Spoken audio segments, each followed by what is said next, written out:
శ్రీ గురుభ్యో నమః. హరి ఓం. 2025 సంవత్సరం జూన్ నెల 8 నుంచి 14 వరకు వార ఫలాలు. 4వ రాశి కర్కాటక రాశి ఫలితాలు చెప్పుకుందాం. కర్కాటస్య నిశాకరః. కర్కాటక రాశికి చంద్రుడు అధిపతి. అటువంటి కర్కాటక రాశికి అష్టమంలో రాహు ఉన్నాడు.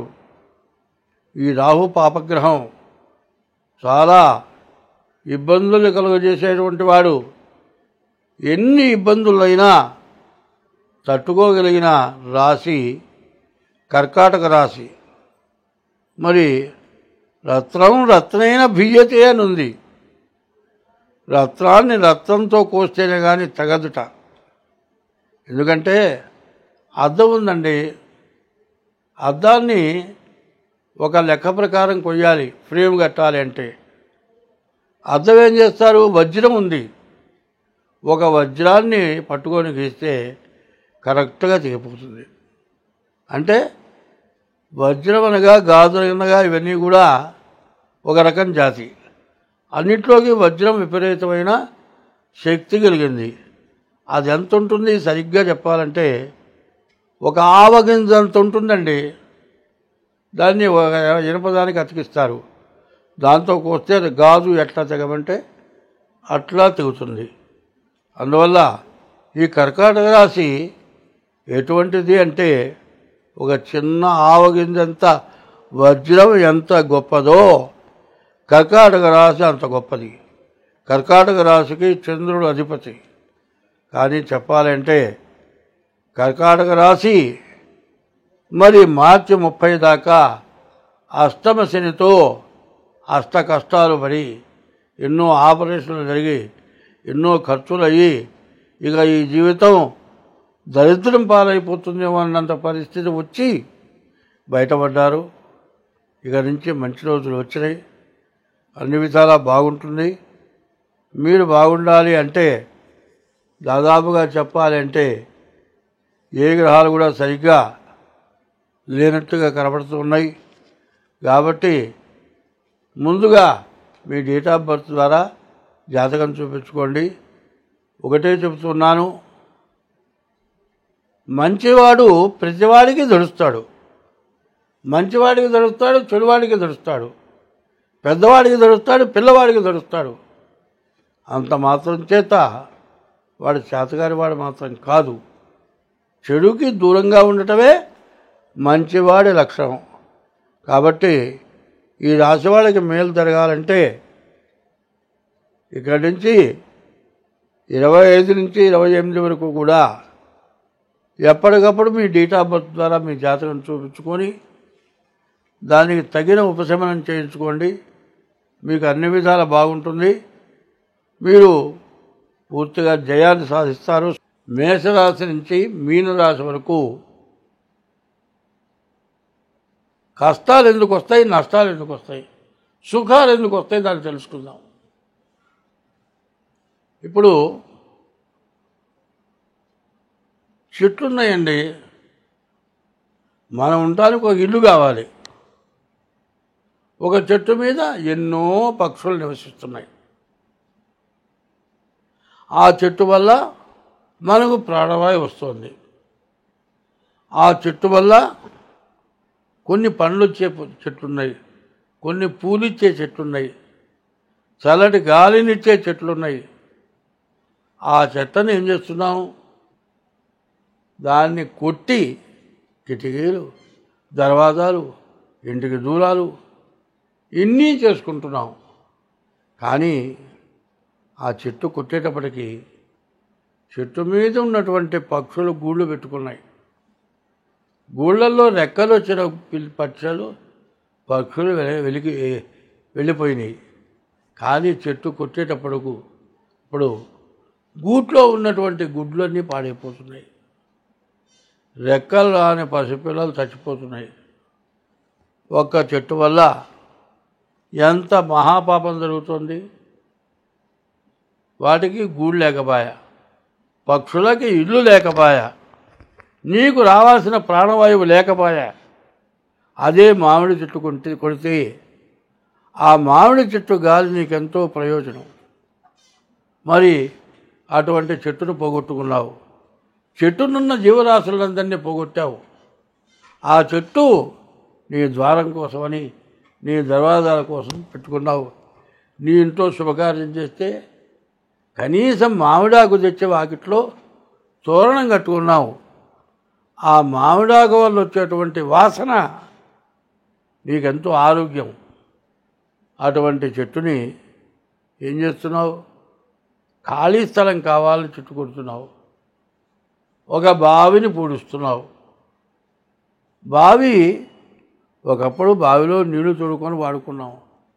ఇప్పుడు ఏమవుతుంది? బోరు వేస్తే నీళ్ళు వస్తున్నాయి, ఫిల్టర్ వేస్తే నీళ్ళు వస్తున్నాయి. బావిలో నుంచి తోడుకోవాల్సిన అవసరం లేదు. కొన్ని ఊళ్ళల్లో చెరువులు ఉన్నాయి, చెరువుకు పోయి నీళ్ళు తెచ్చుకోవాల్సి వస్తుంది. అది కూడా లేదు, సుఖం ఎక్కువైపోయింది. చెరువుకు పోయి నీళ్ళు తెచ్చుకునే పని లేదు, బావిలో నీళ్ళు చూడే పని లేదు, బోర్లో నీళ్ళు మోటార్ వేస్తే వస్తున్నాయి.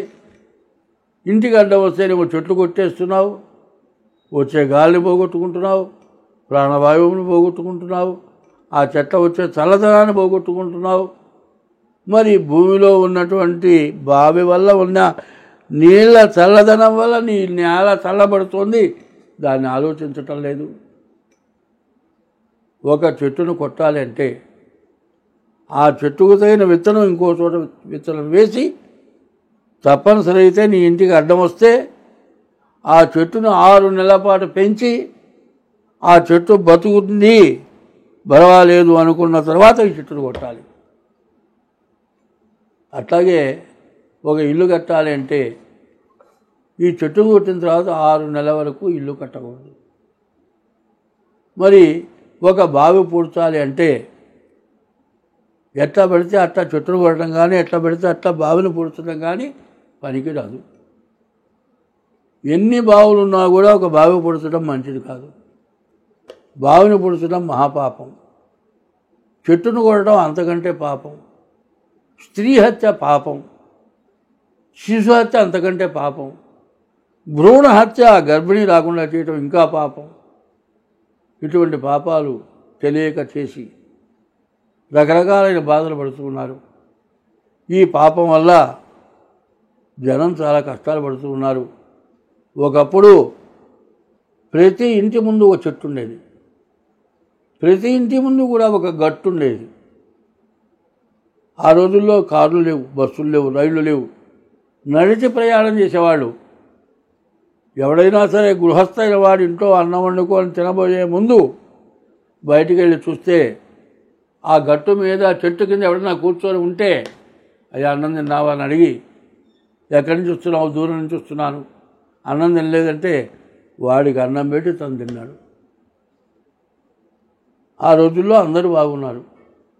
అందరూ బాగుంటాం కాదు, పల్లెటూళ్ళల్లో కులం ఏదైనా కానీ అన్నయ్య, బాబాయ్, తాతయ్య ఇవే పిలుపులు.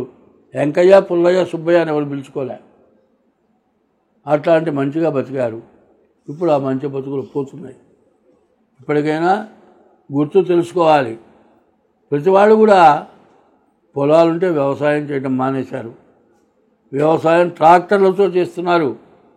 ఎద్దులు ఆవులు ఉండాలి, ఎద్దులు ఆవులతో వ్యవసాయం చేయాలి. ఈ 4 కులాలు కలిసి ఉండాలి, అందరూ మంచిగా బతకాలి. అంటే ఈ చెప్పినవన్నీ గుర్తుపెట్టుకోవాలి. అందరం చక్కగా ఉండాలి.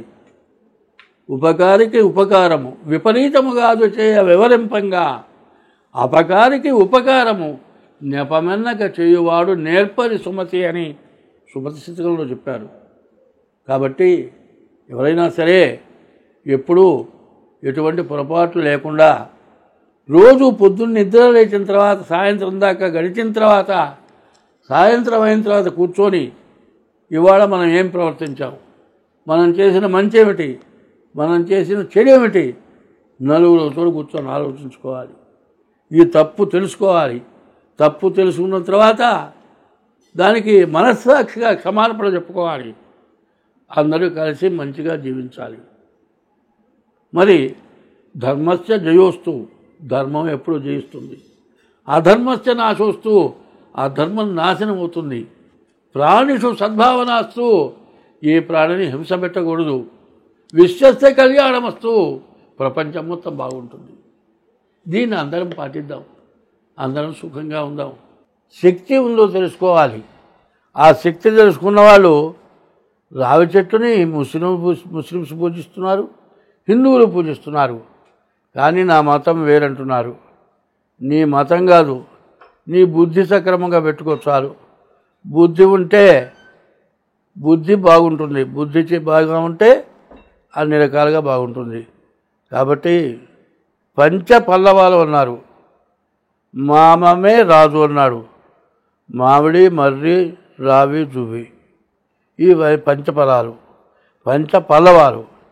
ఇవి చాలా విశేషమైంది. మామిడి చెట్టు, మర్రి చెట్టు, మేడి చెట్టు, రావి చెట్టు, జువి చెట్టు. ఈ చెట్లు లేకపోతే ఎవరం కూడా సుఖంగా బతకలేం. అందరూ సుఖంగా బతకాలంటే ఈ పంచ పల్లవాలు కావాలి. ఈ పల్లవాలే కాదండి, పంచభూతాలు అన్నారు. భూమి, జలము, నిప్పు, నీళ్లు, వాయువు. ఈ ఐదింట్లో ఏ తక్కువైనా బతకలేము. అట్లాగే పంచవృక్షాలు చెప్పా కదా, పంచ పల్లవాలు. మామిడి, మర్రి, మేడి, రావి, జువ్వి. ఈ చెట్లు కూడా విశేషమైన చెట్లు. ఈ చెట్లని ప్రతి చోట పూజిస్తున్నాం. మేడి చెట్టు మేలిమై ఉండను, పొట్టవిచ్చి చూడ పురుగులుండు, పిరికివాని మదిని బింక మీదాగురా, విశ్వదాభిరామ వినురవేమ. మేడి పండు నల్లగా చూస్తే అద్దంలో చూసుకున్నట్టుగా ఉంటుంది. పొట్ట విప్పదీసి చూస్తే పురుగులు ఉంటాయి, పైకి బాగుంటుంది. మనిషి బుద్ధి కూడా అట్లాంటిది, మనిషి శరీరం కూడా అట్లాంటిది. మనిషి శరీరంలో కూడా పురుగులు ఉన్నాయి. మనిషి శరీరం కూడా మంచి చెడులు మిశ్రమమై ఉన్నాయి. కాబట్టి మంచి వాళ్ళ మాటలు వినండి, మంచిగా ప్రవర్తించండి, మీ దోషాలను పోగొట్టుకోండి. నలుగురిలో ఎప్పుడు కూడా నలుగురితో కలిసి తిరగరా అన్నట్ట తండ్రి. నలుగురితో కలిసి తిరిగేటువంటి వాడు అనుకున్నట్ట సస్తే మొయ్యటానికి నలుగురు కావాలనుకున్నట్ట. సస్తే మొయ్యటానికి కాదండి, మంచి చెప్పేవాడు నలుగురు. మంచపు కోళ్ళు కాదు. మంచపు కోళ్ళు ఉంటే మంచం మీద పడుకుంటావు, ఒక్కోళ్ళు లేకపోతే నీ పరిస్థితి కాలే. అట్లాగే మంచి కావాలంటే సన్నటి మనిషి అయితే నలుగురు మోస్తారు, లావు మనిషి అయితే ఇంకెక్కువ మంది మోస్తారు. అట్లాగే నలుగురిలో కలిసి తిరగాలి. నలుగురు కూడా మంచి వాళ్ళతో నిర్ణయం చేసుకోవాలి, మంచిగా ప్రవర్తించి బతకాలి. ఈ మంచి చెడులలోనే సమస్యలని ఉన్నాయి. స్వస్తి.